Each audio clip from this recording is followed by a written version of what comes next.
ini kembali dari dulu kepada sejarah atau perkembangan uang dari zaman kuno hingga modern. Nah, untuk awalnya untuk perkembangan uang dari zaman kuno itu adalah barter dan sistem tukar menukar. Nah, barter adalah sistem menukar barang langsung tanpa menggunakan uang. Nah, misalnya seorang yang memiliki ilmu mungkin menukarnya dengan daging dari seorang pemburu uang. Cuman barter sendiri itu ada kekurangannya atau masalahnya itu barter ada di ketidakpraktisan. Barter seringkali tidak efisien dan penilaiannya kesulitan dalam menetapkan nilai relatif barang dan jasa yang berbeda. Selanjutnya uang, logam, dan kertas. Nah, awal penemuan uang logam pertama kali muncul sekitar tahun 600 sebelum Masehi di India, sekarang di bagian dari Turki. Logam seperti emas, perak, dan tembaga digunakan karena sifatnya yang tahan lama.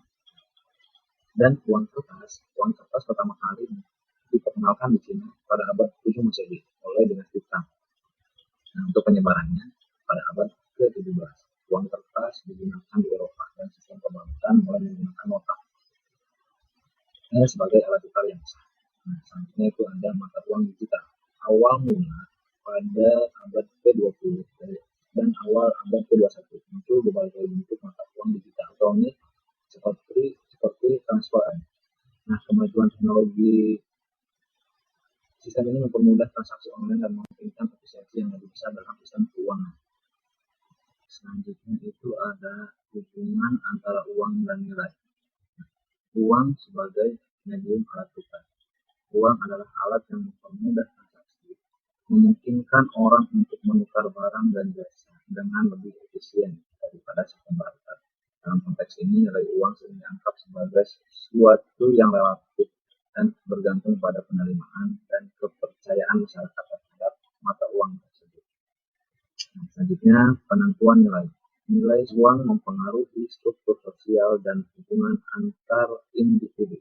Dengan memahami filsafat uang, kita bisa lebih kritis terhadap isu-isu seperti ketidakadilan dapat dipengaruhi oleh berbagai faktor seperti kelangkaan, permintaan, dan penawaran.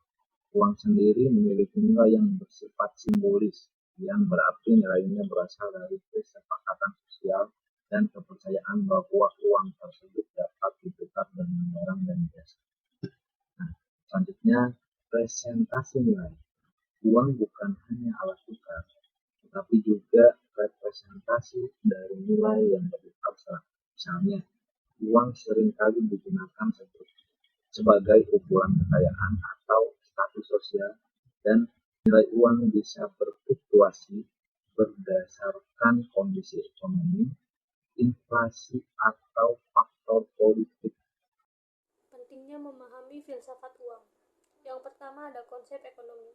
Filsafat uang membantu kita memahami bagaimana nilai uang ditentukan dan bagaimana hal itu mempengaruhi keputusan ekonomi. Yang kedua ada aspek sosial dan etika. Uang mempengaruhi struktur sosial dan hubungan antar individu. Dengan memahami filsafat uang, kita bisa lebih kritis terhadap isu-isu seperti ketidakadilan ekonomi, distribusi kekayaan, dan dampak sosial. Yang ketiga ada pemahaman pribadi.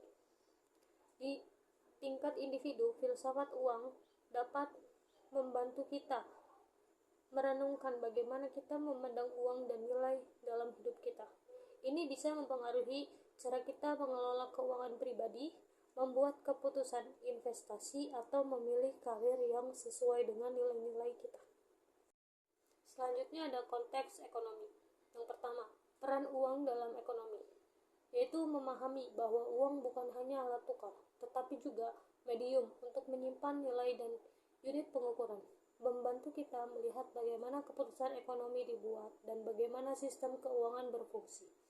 Yang kedua ada ketergantungan dengan nilai. Menyadari bahwa nilai uang dipengaruhi oleh berbagai faktor eksternal dan internal, termasuk inflasi, kebijakan moneter, dan kepercayaan pasar, membantu kita lebih baik dalam merencanakan dan mengelola keuangan. Tentang konteks sosial. dampak sosial. Uang mempengaruhi struktur sosial, status, dan hubungan antar individu. Memahami dinamika ini dapat membantu kita memahami isu-isu seperti ketidakadilan ekonomi dan mobilitas sosial. Kemudian nilai dan identitas.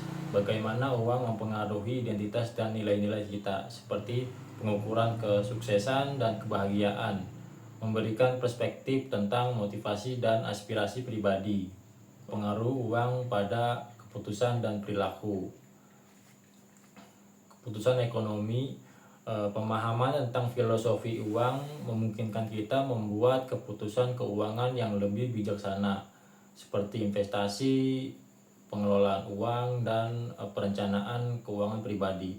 Ini juga membantu kita memahami bagaimana kebijakan ekonomi dapat mempengaruhi pasar dan kesejahteraan. Lalu keputusan sosial dan etika.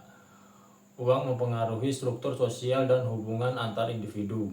Memahami dampak sosial dari uang membantu kita lebih sadar akan isu-isu ketidakadilan dan etika dalam keputusan bisnis serta kebijakan sosial. Lalu ada pemahaman kontekstual. Yang pertama yaitu konflik dan konsensus.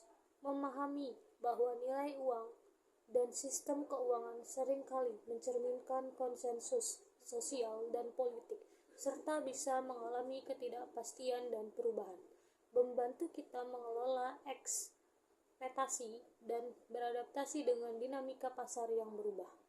Yang kedua ada pentingnya dialog.